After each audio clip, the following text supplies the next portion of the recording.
Good morning to you all, and a big thank you to Benedict and the organizers. It is a privilege to be here.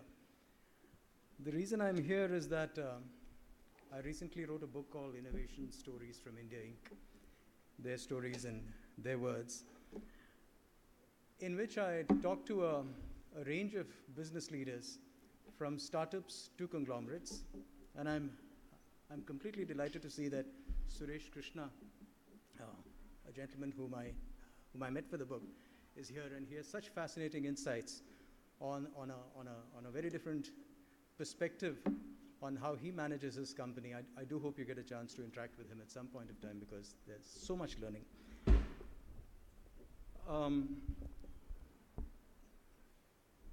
What I learned from these meetings is something that we sometimes tend to forget as we grapple with day-to-day deadlines.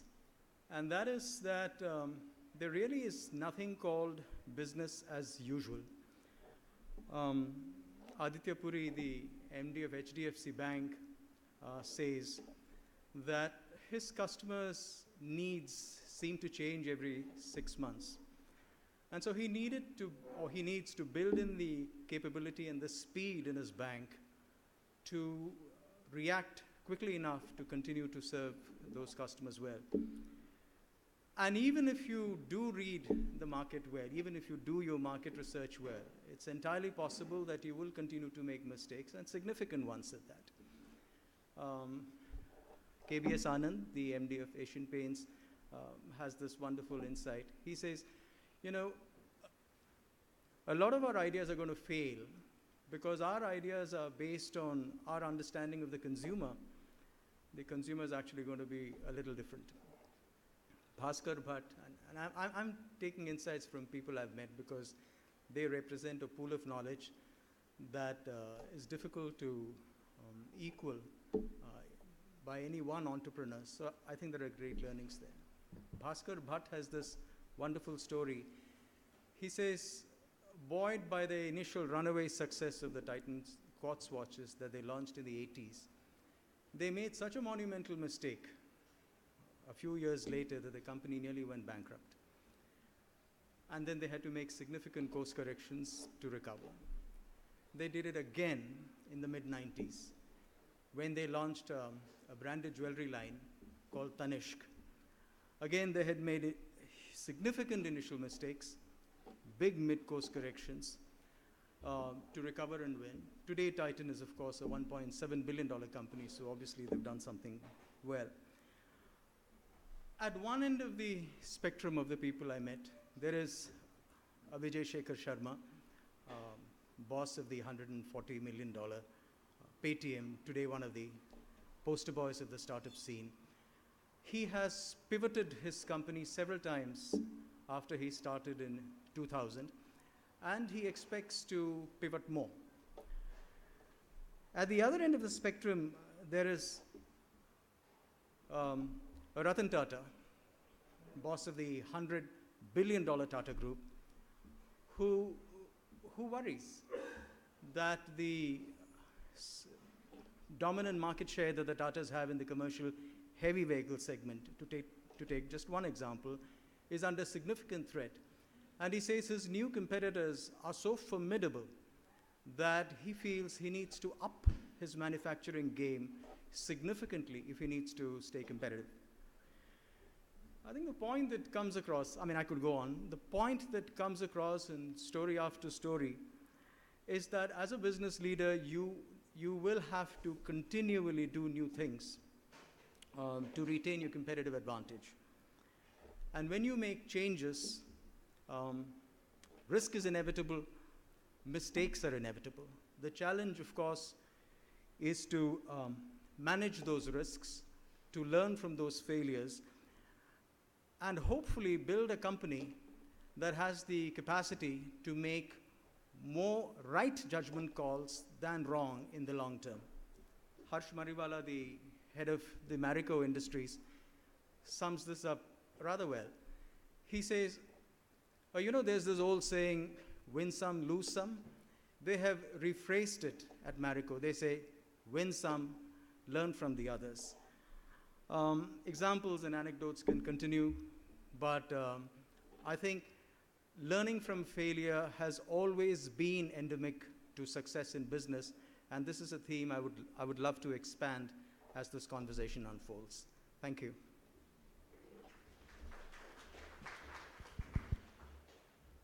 Thank you. Shall we follow the format and proceed? Okay. You actually didn't take your 10 minutes, but we'll give you more time later.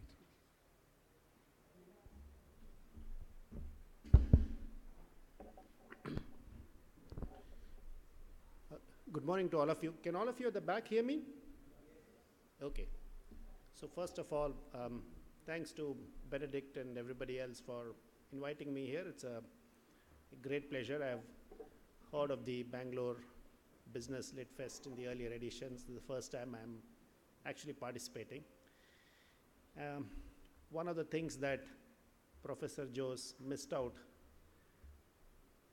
talking when he introduced me is that I also have the privilege of being one of the faculty members in the course that he teaches, which is on corporate failure. So that's how I interacted with him the first time a year and a half back, and also had the privilege of getting him to actually launch my book 2 months back. So he was the person who actually launched my book. So even though the book is about failing to succeed, I'm sure he did his best to make sure that the book continues to be more successful than failing. You know, it is said that behind every successful man, there is a woman. It is also said that behind every successful woman, there is a man. I think both statements are wrong. The real statement, the real truth here is that behind every successful person, there are many failures. Simple high school arithmetic tells us that the value of a numerator is actually dependent on the denominator. If there was no denominator, why would we respect a numerator?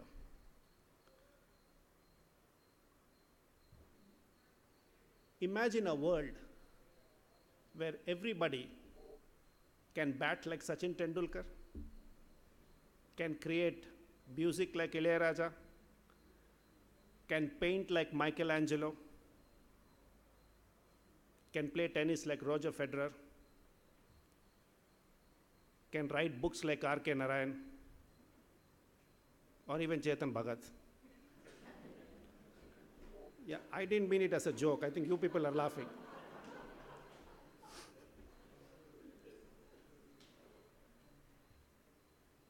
If everybody was able to do what these people, rare individuals, have done,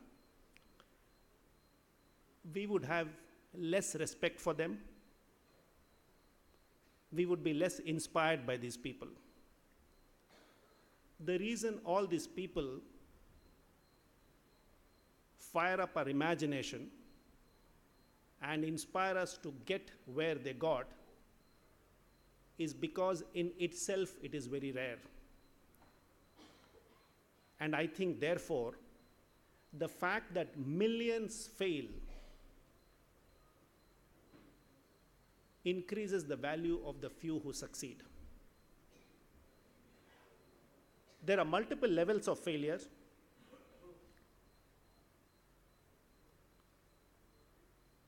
People fail at an operational level. People fail in their personal lives. People fail in businesses. People fail in academics. People fail in the creative arts. But it is said that while success teaches us a few lessons, and this is the most important point of failing and succeeding that I talk about in the book, success teaches us a few lessons, but failure truly is the entire course curriculum. If you fail for a short period, the amount of things that you can learn out of it is significantly higher than the long periods of success. Like Bill Gates said, success actually seduces very smart people into thinking that they can never go wrong. And in reality, the fact is, we all do go wrong. In the 2008 class of Harvard Business School, J.K. Rowling was invited to address the students, and she spoke about success and failure. And she also essentially captured the same thing by saying, look, we all fail. We fail at something, and the essence of her point was the only way that we cannot fail is to not to try anything at all, in which case you have essentially failed by default.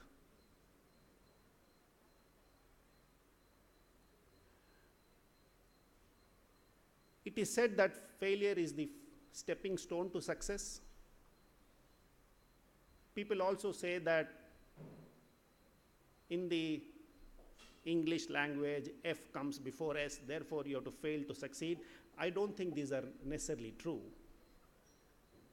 And I don't know enough about the rest of the languages in the world to really say whether the word failure, whatever is the equivalent word, comes before the equivalent word of success. So it's not necessarily true. I think the essential point,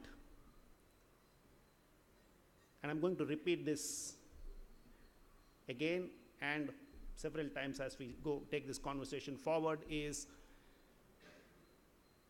there are very few things that success can teach you. Very, very few things. Simply because people who succeed and are enjoying success do not keep their minds open enough to learn from success. Very few of us go back and say or ask ourselves, why did I succeed? Because the assumption is, because I'm so good. It is only when you fail that you ask yourself the right questions, and the right questions gives you the right answers, which means you really learn. So if you don't experience failure enough, it is unlikely that you're going to succeed and enjoy the success. However, I think as a problem in our society, the problem that we face, and I think it's largely true of the Indian society, is that we celebrate success and successful people beyond what they deserve, and this is meant as a complimentary sense, but we do not celebrate failure enough. There is a massive stigma that gets associated in India from failure. People who fail are treated like they're suffering from AIDS. And my book, Failing to Succeed, actually talks about this at a very different level. The failure that I experience is that I've been fortunate in the sense that I did 2 startups. One went and got acquired by the Aditya Birla Group. It's called the More chain of supermarkets. So I've seen success, true, big, large success. But the online store that I started, the first e-commerce company, failed. But it failed at a level that it wasn't just a business venture that failed. I think it destroyed me as a person.